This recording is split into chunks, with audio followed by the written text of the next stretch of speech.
¿Qué tal, muchachos? Vamos a ver el tema correspondiente a álgebra de cuaternios. Antes mencionarles que cuaternios ya se presentó como una herramienta, una de las posibles herramientas para describir matemáticamente la orientación.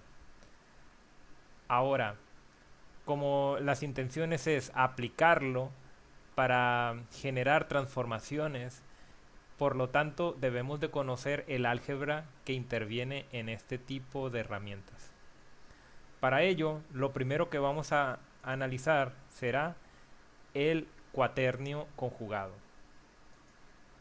A todo cuaternio Q se le puede asociar su conjugado Q superíndice asterisco.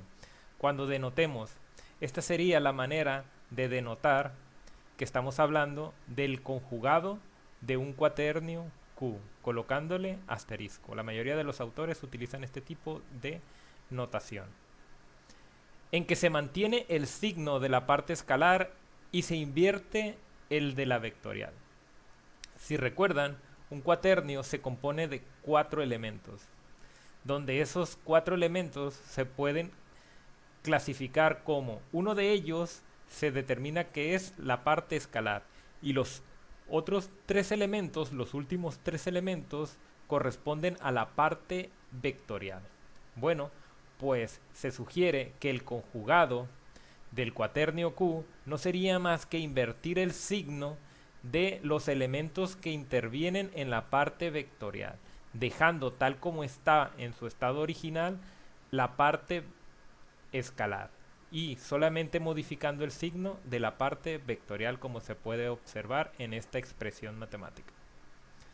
De manera, de manera simplificada, pues se puede plantear de esta otra forma, ¿sí? Donde S hace referencia a la parte escalar y V a la parte vectorial. Recuerden que la parte vectorial pues sería un elemento que contiene a otros 3 elementos, que sería el Q1, Q2 y Q3, con su signo invertido. Por eso es que se está multiplicando por -1.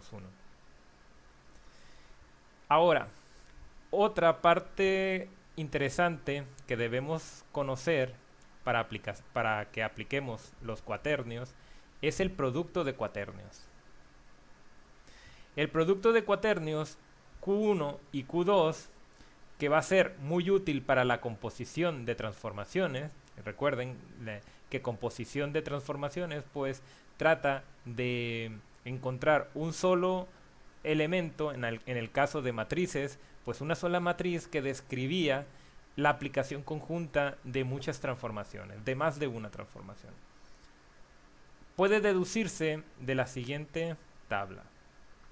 ¿Ok? Entonces, aquí está planteado lo que sería la forma de multiplicar, de plantear la multiplicación de dos matrices, de dos cuaternios, perdón. Véase que el cuaternio 3 sería el cuaternio resultante de la multiplicación del cuaternio 1 por el cuaternio 2. Y aquí se puede plantear de manera un poco más expandida lo que sería la multiplicación de ambos cuaternios, ¿sí? Donde S1 hace referencia a la parte escalar del cuaternio 1, V1 a la parte vectorial del cuaternio 1, todo ello en conjunto hace referencia al cuaternio 1, los 4 elementos del cuaternio 1, donde el siguiente elemento sería S2 y V2, que de manera similar sería para el cuaternio 2. Bien, esto va a dar como resultado un nuevo cuaternio, la multiplicación de ello. Y cada uno de los elementos se obtendría tal como está expuesto en este extremo de la igualdad. Para hacerlo de manera más simplificada, sería de la siguiente manera, donde Q30 hace referencia al elemento, al primer elemento del cuaternio 3. El primer subíndice denota el cuaternio y el siguiente subíndice, el 0 en este caso, denota la ubicación de dicho elemento dentro del cuaternio. En este caso el 0 hace referencia al primer elemento, es decir, el escalar, mientras que los siguientes, el 3.1, 3.2 y 3.3, formarían parte de los elementos que corresponden a la parte vectorial del cuaternio 3, es decir, del cuaternio resultante. Bien, la manera de obtenerlo está planteada en estas cuatro expresiones matemáticas, donde los subíndices van a indicar, recuerden, el primer elemento del subíndice denota el cuaternio y el siguiente la ubicación de ese elemento dentro del cuaternio. En el caso, recuerden que aquí el índice empieza en 0 y el 0 denota al primer elemento, por lo tanto el escalar. Y tomando un ejemplo, el cuaternio 1, 1 denota que sería un elemento del cuaternio 1 y dicho elemento sería el segundo, que es decir, sería el primero correspondiente a la parte vectorial del cuaternio 1. Y así sucesivamente. Mientras que, digamos, este elemento, el cuaternio 2, 3, hace referencia a un elemento del cuaternio 2 ubicado en el índice 3, que sería, que recuerden que el índice empieza en 0, por lo tanto sería el último de los elementos del cuaternio 2. Entonces simplemente hay que realizar cada una de estas operaciones para obtener el elemento correspondiente a el cuaternio resultante 3. Suma de cuaternios. La suma de cuaternios Q1 y Q2 se define como, tal como se define la suma de matrices o la suma de vectores, aquí sería de la misma manera. Sumar cuaternios es sumar los elementos correspondientes de cada uno de ellos, es decir, el primero con el primero, el segundo, más el tercero y el cuarto más el cuarto. Y matemáticamente se expresa de esta forma. El producto de un cuaternio por un escalar es similar a lo que sería el producto de un vector por un escalar, la misma lógica. Es decir, el escalar multiplicaría a cada uno de los elementos del cuaternio. Aplicación del cuaternio. Las propiedades expuestas propician el uso de los cuaternios para la representación y composición de rotaciones, de la siguiente manera. Esta ecuación ya se presentó cuando se introdujo el concepto de cuaternios, donde para que un cuaternio denote a una rotación se debe de realizar de la siguiente manera. Sería el coseno del ángulo entre dos, donde θ describe el ángulo de giro. Eso correspondería al primer elemento del cuaternio. Luego es coma k por seno del ángulo entre dos, donde k es el vector, el vector de giro. Corresponde a un vector de giro que, planteado de manera tridimensional, pues un vector requiere de 3 componentes para su definición. Por lo tanto, aquí estarían contenidos los 3 elementos restantes para definir el cuaternio. Recuerden que un cuaternio se define por 4 elementos, donde coseno de θ sobre 2 sería el escalar, es decir, el primer elemento. Faltarían 4. ¿Dónde se obtienen esos 4? Aquí, de el vector, la definición del vector. ¿Alrededor de qué eje el vector representaría el eje de giro?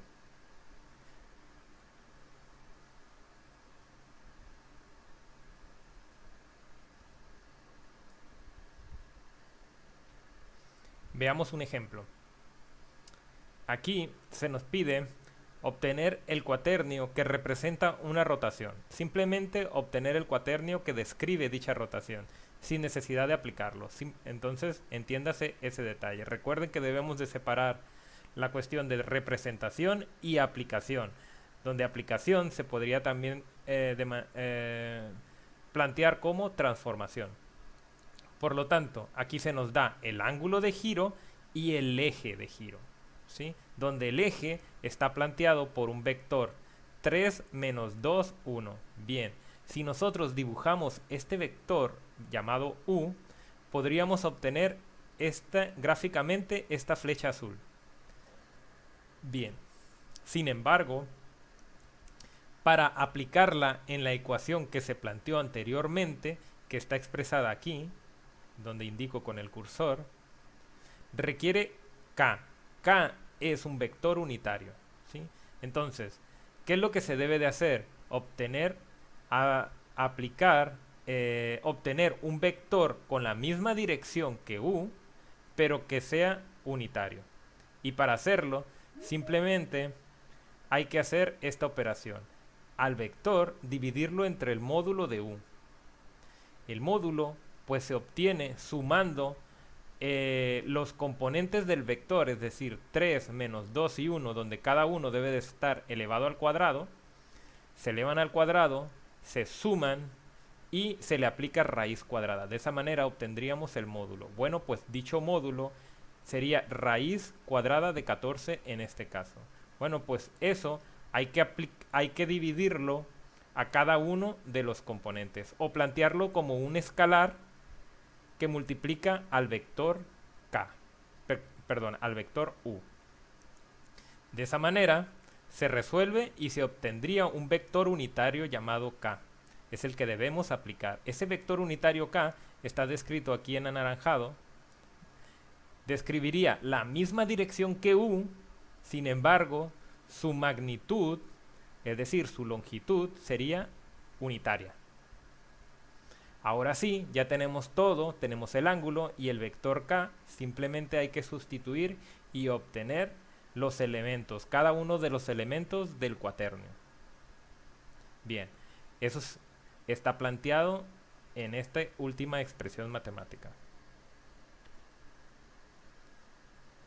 Y ahora se presenta aquí lo que sería la aplicación de la transformación o en este caso rotación. Si bien anteriormente solamente se vio la manera de obtener el cuaternio que describe la rotación, ahora se presenta la manera de aplicar dicha rotación a un vector r. Entonces, simplemente hay que hacer multiplicación de cuaternios, ¿sí? En este caso se requieren dos multiplicaciones, perdón. Sería el cuaternio que describe la rotación por un cuaternio que describiría al vector que le queremos aplicar dicho giro. De esta manera vamos a obtener otro cuaternio que debe de ser multiplicado por el cuaternio conjugado de la rotación. Ese sería el proceso.